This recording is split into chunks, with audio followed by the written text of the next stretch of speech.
Right, so it's coming close to the end of the event. We could not leave here without getting an interview with the person who's running Notting Hill Carnival, Matthew. We wanted to get this interview, obviously, to find out a little bit about what the journey's been like, I suppose. You took over Carnival about, was it 2 years ago now? No, about 18 months or so. 18? Just a few months before last year's Carnival. So what, for the people who are watching, who may not be up to date on what's happened, what's that journey been like for you, taking Carnival on and then obviously turning it into what it is now and really, driving it towards the vision that you've had for it? Well, it's a challenge that I relish. I want to help get the positive stories out there about Carnival and let people know, what a positive thing it is. It's had a positive impact on my life, on the life of many people that I know. And part of what we want to do as organisers is get that message out there. And, those stories. There's a multitude of such positive stories about Carnival that are often not heard. One of the things that I heard you say upstairs was how much money was roughly generated from Carnival every year. A lot of people don't know that. I didn't know that. Can you speak a little bit about how much Notting Hill Carnival contributes to London? Well, if you think about it, the summer holidays, generally the UK's economy is in a bit of a lull. It's the end of the year, people have been on summer holidays and no money to spend, schools going back in September. So it costs a lot of money to put on. The figures that I spoke about earlier were not just plucked from the air. They've from an extensive study that was done probably about 15 years ago by the GLA, which quoted those figures, over 100 million. So I would say those are conservative figures because 15 years on there's inflation, etc., etc.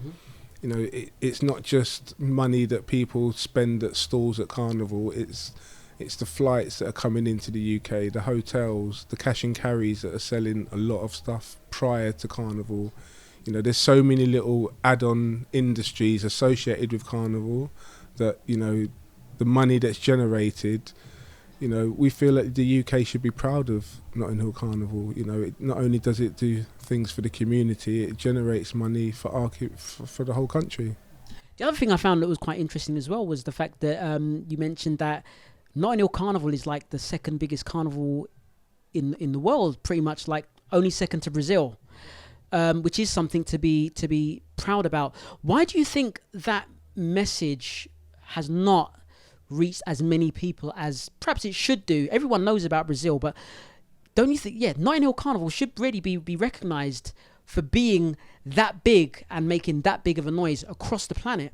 Exactly. I don't want to, vilify the press because we're annoyed at the being vilified as carnivalists, but actually that's all that a lot of the mainstream media tend to talk about.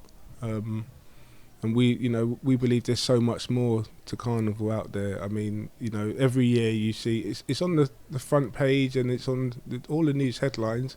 Notting Hill Carnival happened this weekend, and it's followed by there was such and such arrest or so and so. But actually, that's just a bit of an easy target for. I don't want to be rude, but by lazy journalists who are just going on crime statistics that are put out there. When actually, if you bother to do your homework and research other events around the country and around the world, the volume of people that we have coming to Carnival and the very tiny element of people that come to cause problems is, I won't say insignificant, because it is significant that they're coming and doing anything. One person coming and doing something bad in Notting Hill Carnival is one too many, but it's that's always what's highlighted. If you were to go on Google now and trying to find arrest rates or crime figures for any other event, including other carnivals in the UK, you wouldn't be able to find them. But they're readily available for Notting Hill Carnival. So what would you say are, or what do you think are the reasons why, or the causes for the, I wouldn't say misreporting, but the missing elements of information that obviously me and you will recognise at Carnival, but never get put out there on mainstream media? Well, it can't be pointed at any one person or any one group of individuals. I would say it's the duty of us as carnivalists and the community to shout about those positive stories. We're living in an age now of social media where we have a lot more power in our hands. We start telling the stories. Bands, sound systems, people from the community, tell your stories on your social media platforms. There's enough of us out there that love Carnival that we could generate enough likes and enough shares to get these stories viral. So the job is for not just for us to say to people, you should be writing in such a way. Let's tell the stories. It's not 20 years ago where we didn't really have a voice. You've got YouTube. You can have your own TV channel. You can send messages via the internet. Everybody's got Instagram, Facebook, Twitter. So it's for us as the community and the Carnival community wider to amplify those positive stories. Now, during the past, I'll probably say 2 or 3 carnivals, what I have noticed is there have been the odd journalist I've seen out there who has actually made an effort. For instance, at Juve Morning, I came across one journalist who I had a bit of a conversation with, and I was quite surprised to see them there covering Juve Morning.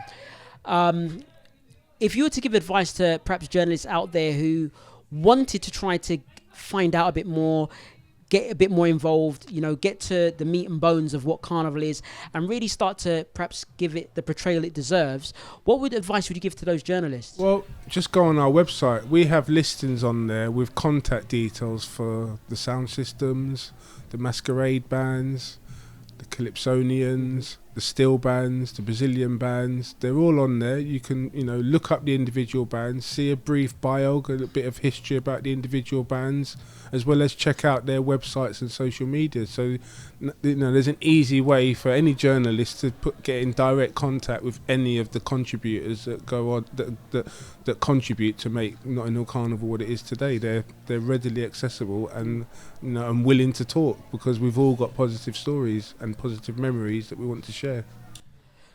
So for Notting HIll Carnival 2019,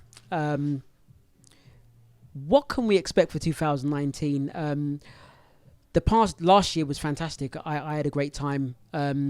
Is there anything different that you're implementing this year from the last year, or is it more about just retaining the integrity and following the formula that made last year a success? For me, Notting HIll Carnival is me, and it's not just about last year, us as, prior to that. Carnival is amazing. It's an amazing event. It doesn't need radical changes. It just needs us to appreciate it as a community and a country as a whole, which most people do. So I don't think there's any radical changes. You'll see more of the amazing things that you would traditionally see when you come to Notting HIll Carnival.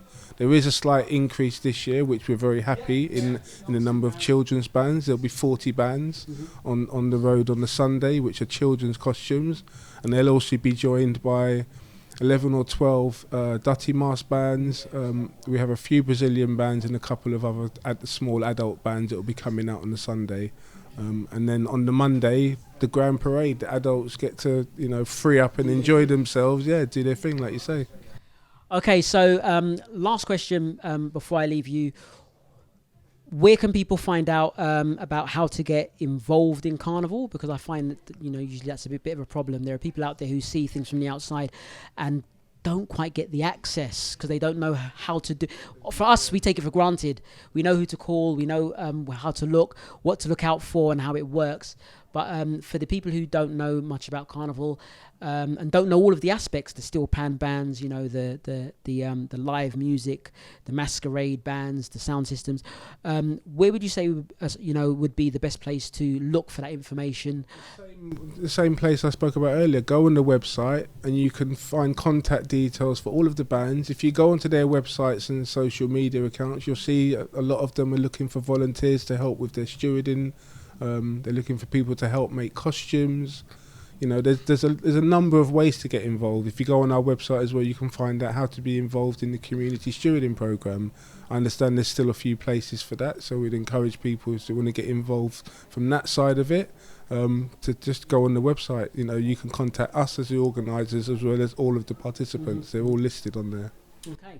And just before I let you go, is there any messages you've got for the people who might be watching this, both people who are familiar with Carnival and more importantly people who have never really thought about perhaps coming down or participating in the Carnival before? Come to Carnival, enjoy it. You're going to see and meet people from all over the world, all coming with one thing in mind, just to enjoy themselves in the spirit of unity.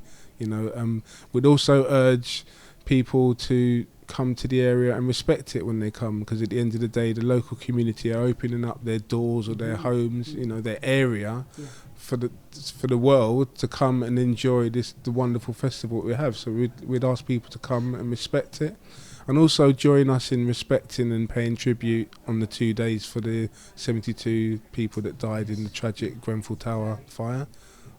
This is very much part of our community, and we also would urge all visitors to join with us in paying tribute to those on the 2 days of Carnival, 3 o'clock both days.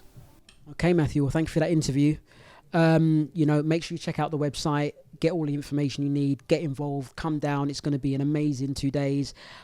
Saturday, the day before Sunday Carnival, there's Panorama. Yeah, that's going to be at Elmsley Horniman's Pleasance on Kensal Road, and we're looking forward to a great event there as well. Amazing event. And Sunday morning, you've got Juve morning.